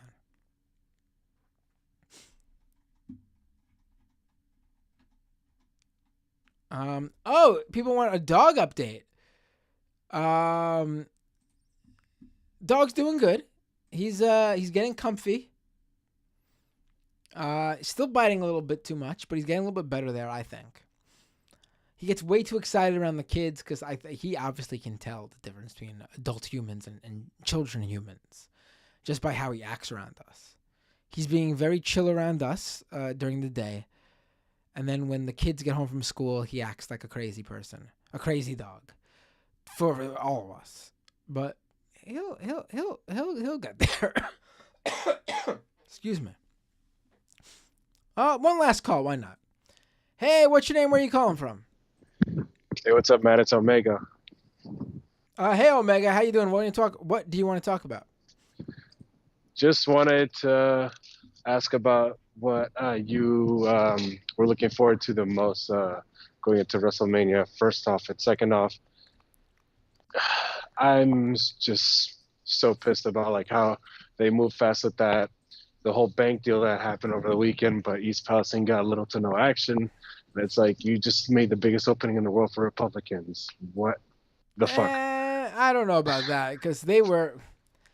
I don't know about that. I don't think. Well, on the that's gonna have campaign any- trail, those on the campaign trail next year can easily just say, "Hey, look, well, I came up." They could just do a small thing, but like, "Well, I did more than these guys did," you know? Maybe, yeah. We'll see. I don't know if it'll be that much of a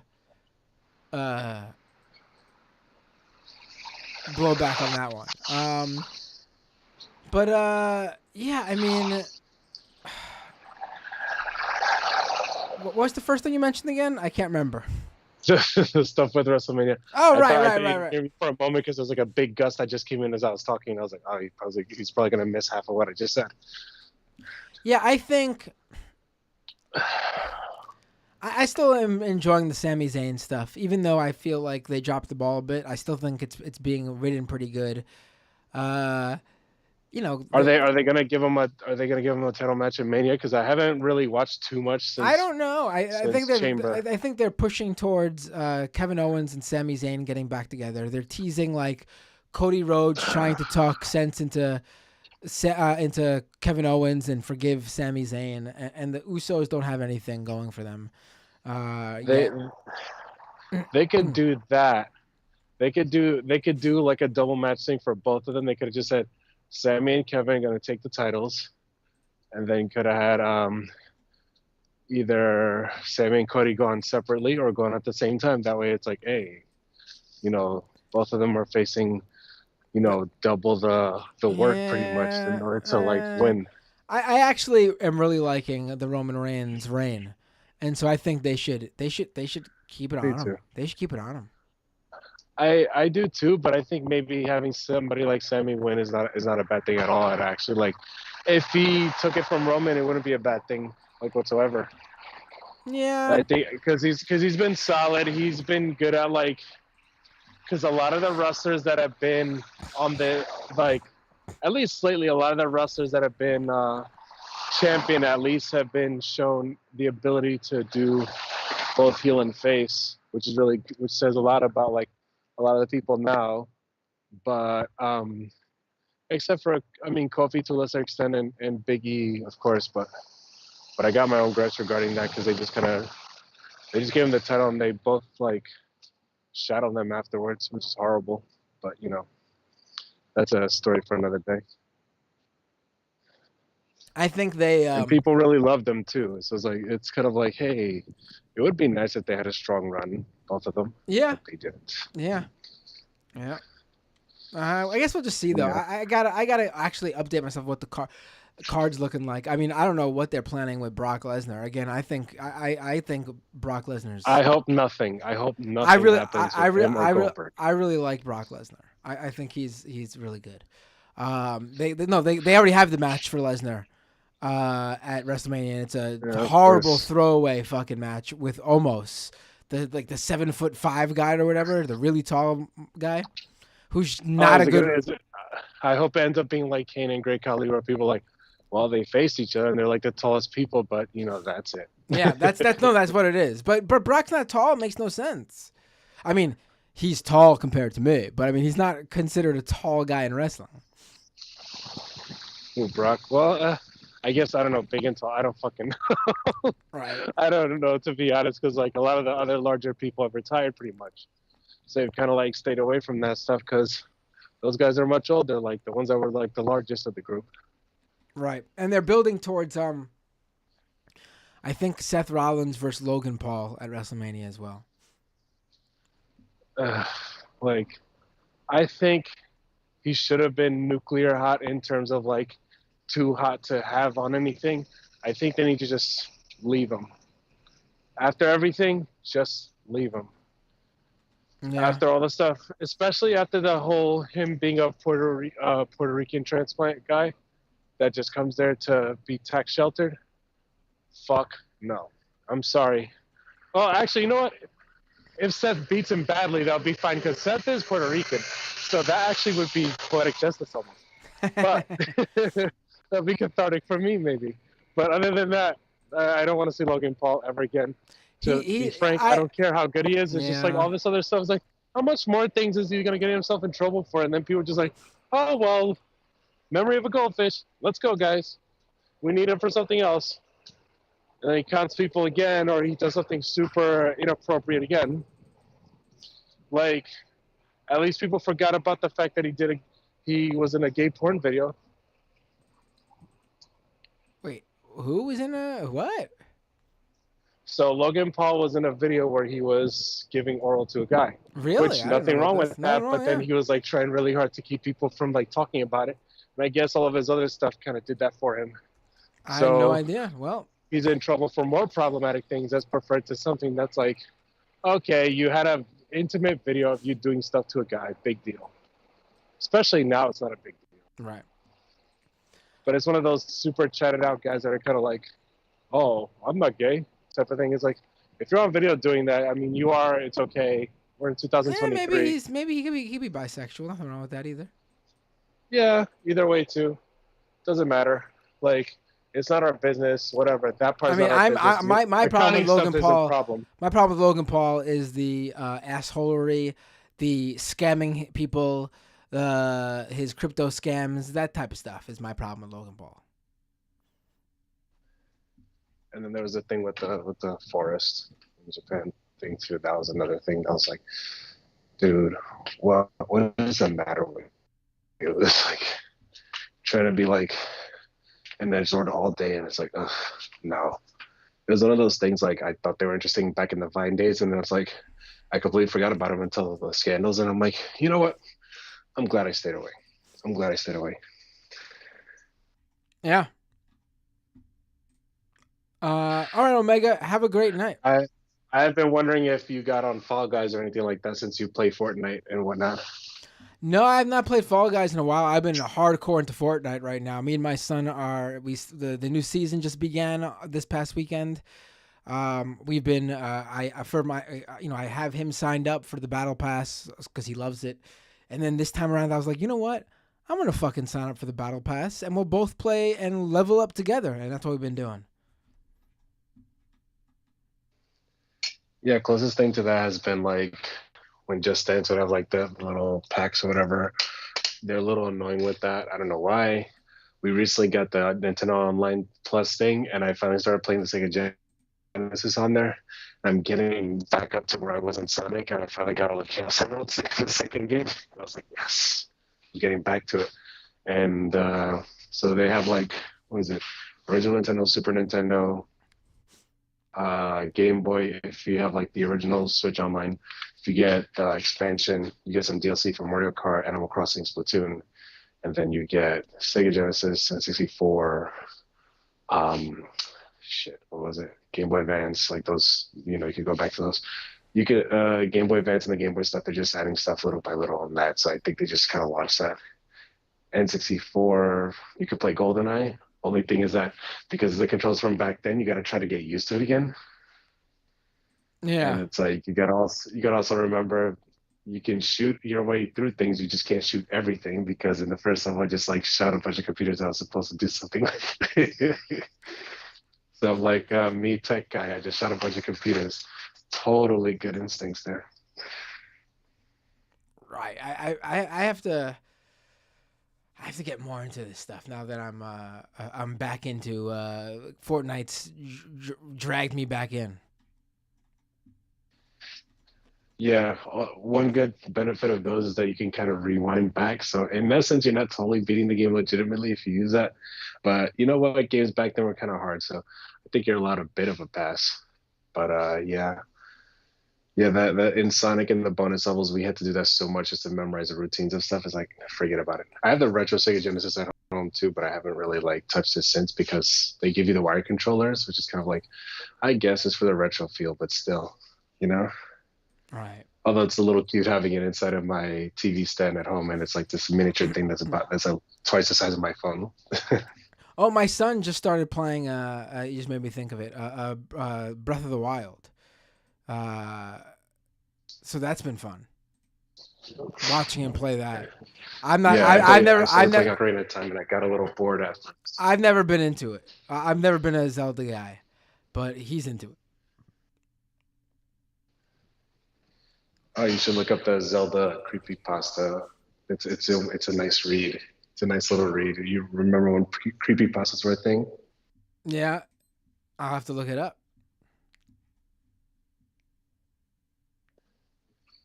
Anyhow, I just got home. If you couldn't hear my keys, and I guess I'll talk to you later, Matt. Y'all have a good night. Take care, Omega. Later, Have a great night. I'm missing pure gold in the chat. It says you don't like my music. What am I missing? I am missing pure gold. Let me read the super chats. Jinmer with a super chat. I must have missed it, but what kind of pup? He is a Catahoula lab mix. I've never heard of Catahoulas before this dog. They are pretty cool. They're from Louisiana. They got their full name is like a Catahoula leopard dog. They got leopard-esque spots all over their body. Kowalski with a super sticker. Thank you so much, Kowalski. Over on Twitch. Rebel Without a Cause, resubscribe at Prime. Subscribe for 15 months. Oh my God. I feel like that deserves, hold on. That deserves something here. One second.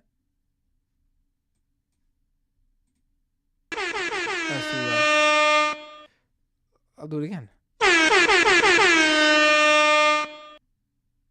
15 months. Thank you so much, Rebel Without a Cause. I did want to play this. Should we play it? I'll save it.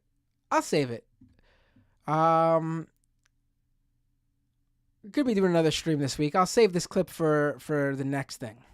Because we already did a thing. Yeah, well, I'll save it. Who should I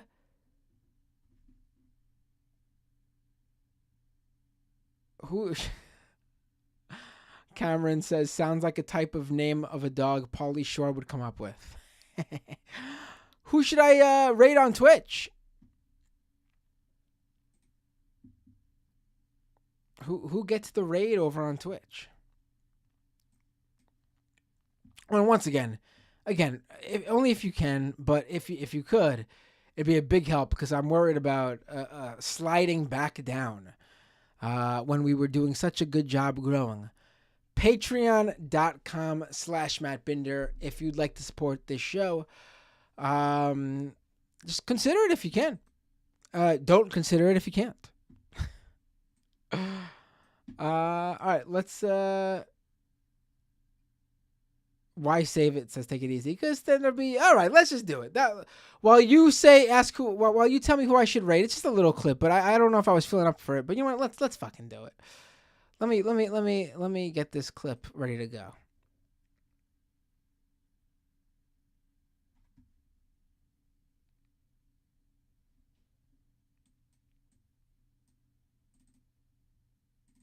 Of Americans consider them.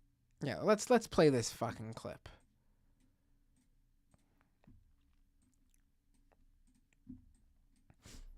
So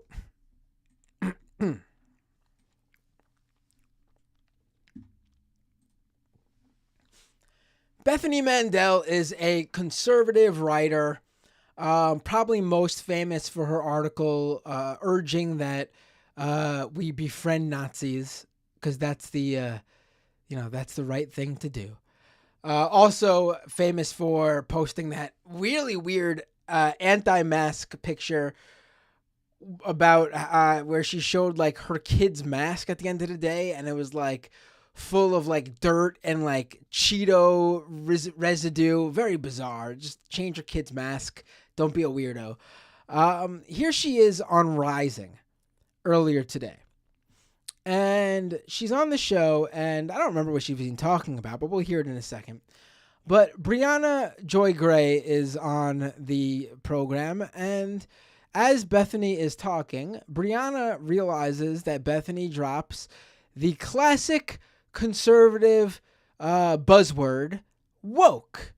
So Brianna does a really smart thing here, in my opinion, that all pundits and show hosts, live stream hosts, podcast hosts, interviewers, journalists, they should all be doing this when talking to someone who drops the word woke. She simply asks, what is woke? What are you talking about when you mean woke? And what happens here is actually pretty fucking great. Watch this. Of Americans consider themselves very liberal, and probably fewer of them consider themselves to be woke. And so, when we talk about traditional, what does that mean to you? Would you mind defining woke? Because it's come up a couple times, and I just want to make sure we're on the same page. So, woke is sort of the idea that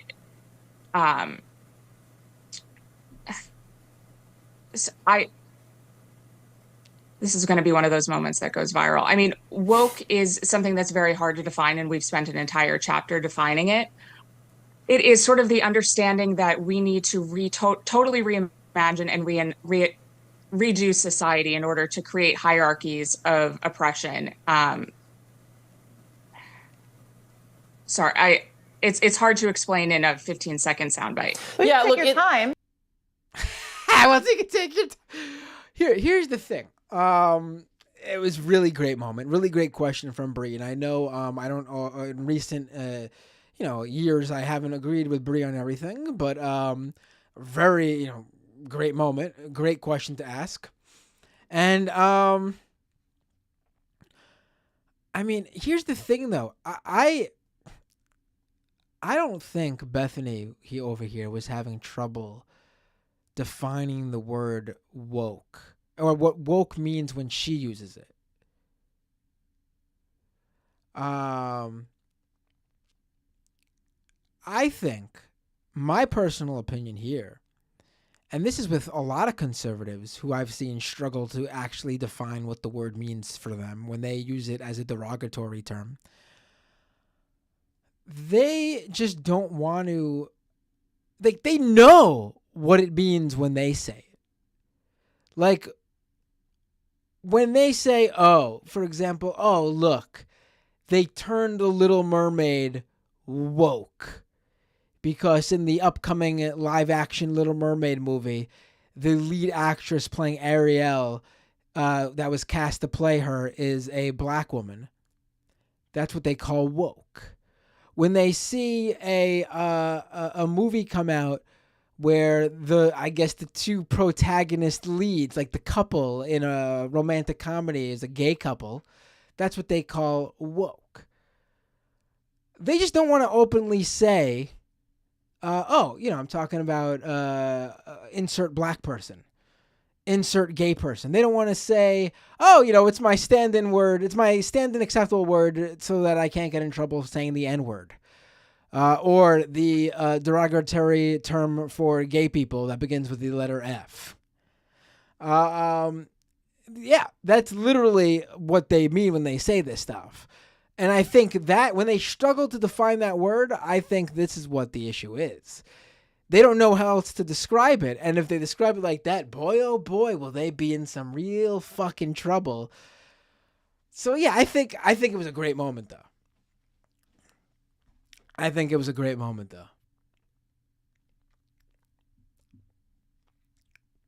And everyone should ask that question. Anyone who drops that word woke in that way should be asked, what does it mean? What are you talking about? What do you mean when you say woke? All right, folks, who should I raid over on Twitch?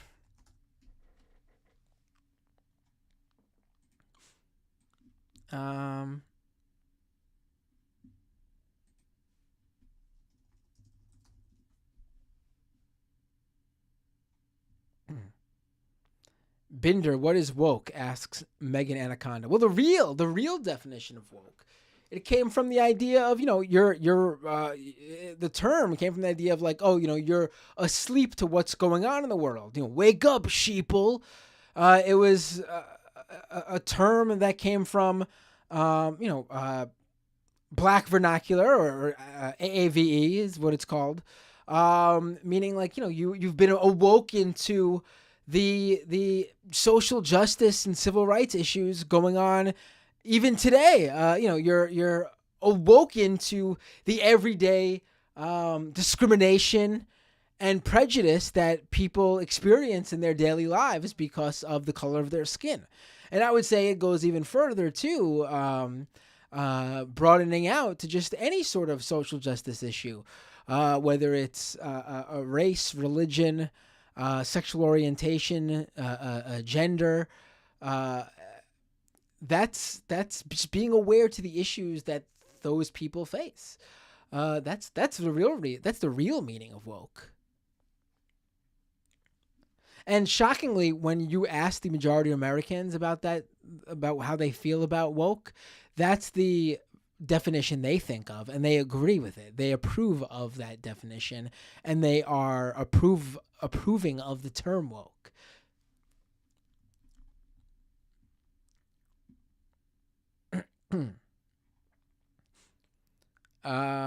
Omega with a super chat, $10 super chat. Woke is just a catch-all of slurs against marginalized groups that are getting recognized now. Had to help a coworker understand how that kind of use is almost a slur. Yeah, that's what it is when they use it.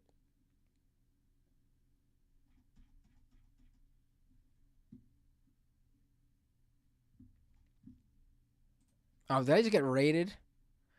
Dylan just raided me. Dylan Burns, thank you so much. I was just going to call it a night. I'm sorry. Oh, boy. I'm sorry. Hello, Dylan Burns raiders. I appreciate the raid, Dylan. Damn. I was just about to call it a night. Trashomancer just cheered me 100 bits. Thank you so much, Trashomancer. Damn, I'm stuck with you guys now. I am. I guess I'll go on for a little bit longer. I just played the video clip and everything. If you want to call in, I'll take a call. Skype me at Doomed Live. I'll take a call. Feel free to ask whatever you'd like. I'll take the first caller that calls in if you want. Doomed Live. Damn, I was just about to raid somebody else, honestly, because I was going to call it a night. I just went through the clips that I was going to play. Uh-oh.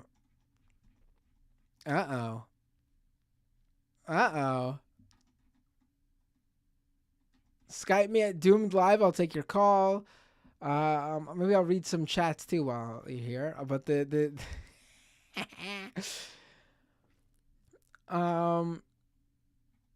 Let's see.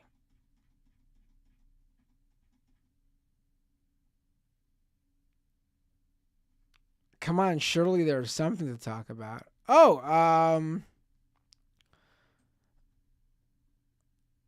I wish I saved that video now. I would have used it here.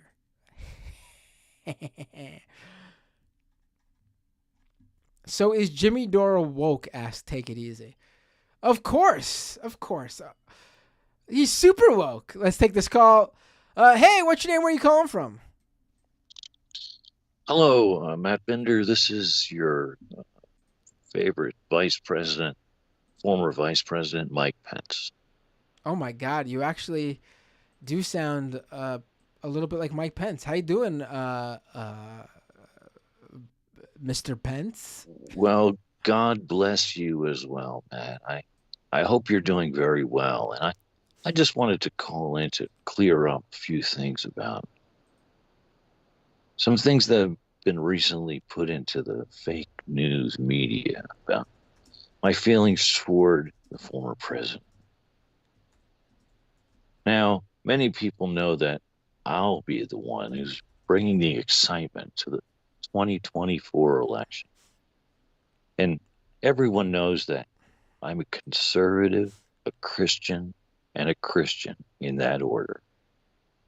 And I think that as part of being a Christian, one of the most amazing things that we can do is forgive, and extend a hand of forgiveness. And that's why for my presidential run in 2024, I'll be extending my hand and asking Donald J. Trump to be my vice president.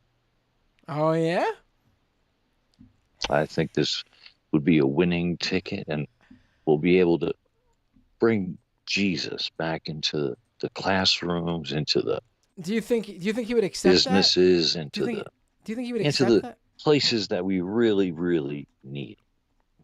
But do you think he would accept being your VP? Well, certainly the former president and I have had some disagreements in the past, but I think we worked great as a team, and that's what the American people are really, really looking for right now. Way to bring the country together and unite us once again. Well, I don't know if that offer will be taken up by the vice president.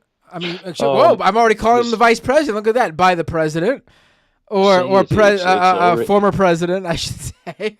It's already working on you, Matt. So I think this will be a fine plan that I have. And the former president is a very gracious man, a very humble, kind, considerate man. And I think that it'll be a winning ticket for the American people. And we'll be able to bring stability and unity back to our country once again under God. I have to say, I'm distracted by how good your Pence is, honestly. How are you doing a Mike Pence impression for real? Like, I don't even understand what how did you it's good. It's a good one. Well, Mother said I could call in, and so I took the opportunity to make contact with the smaller people in the media stratosphere, such as yourself, Matt.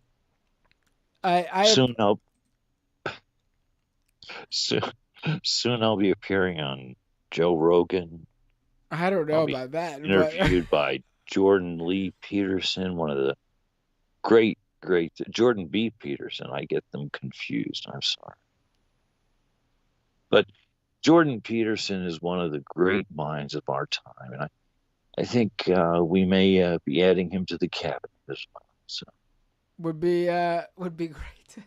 Great to see a Mike Pence presidency with the Jordan Peterson. Yeah. Department of Health and Human Services, I think, would be the most appropriate for Dr. Peterson. I think so. He'll waken us up all to the the horrible milking factories going on in, what was it, China? Oh my God, that was so gross that he posted that shit.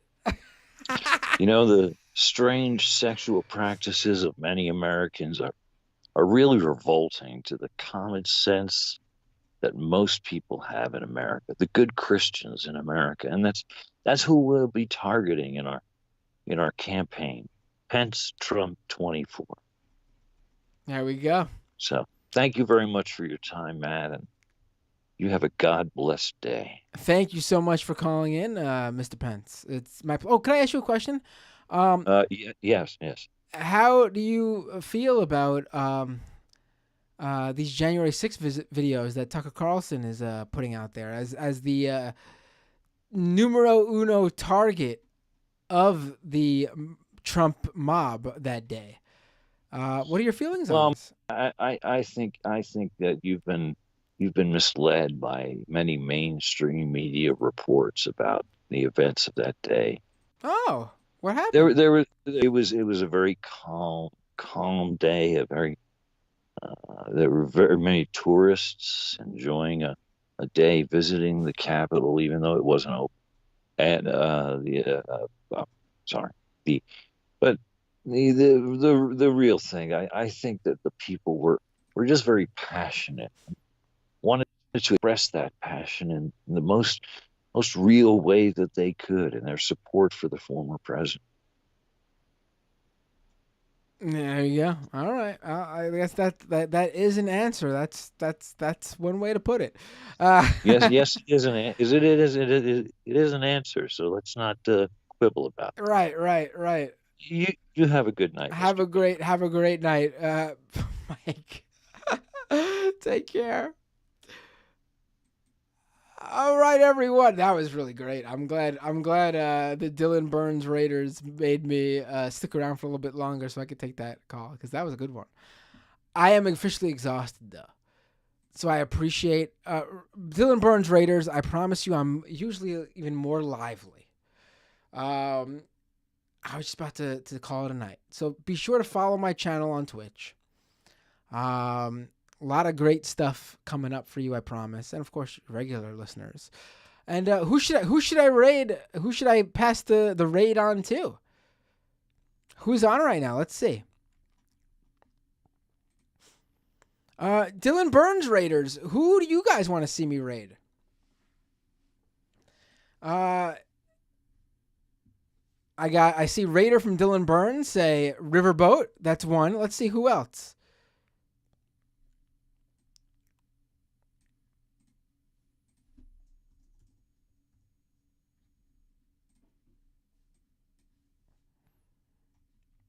First time chat from Raider. Gappy V says one Dylan Burn. I'm not familiar with Gappy V. What kind of channel is Gappy V? Another Dylan Burns Raider says Code Miko. Who's that? And what kind of content are they? Oh, Code Miko. That they got like 1,000 people watching them. I don't know if it's worth raiding them. Raid Dylan back, says another. Is Dylan still on? No, he's not on. That's why he raided. I'll do Gappy V. That's a new one for me. I've never raided Gappy V. I like spreading the raids, switching it up. Let me set this up.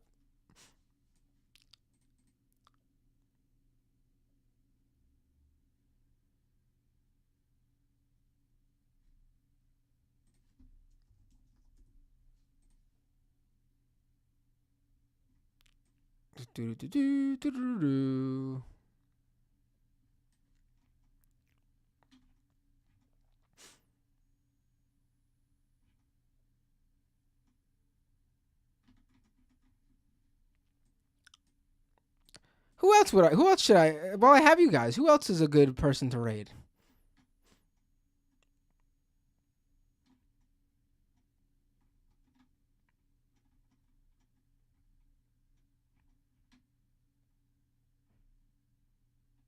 Oh, Gappy5. I'm sorry. Thank you, Debate Bro. Yeah, I don't know. I'm an old man. Gappy5. I don't know.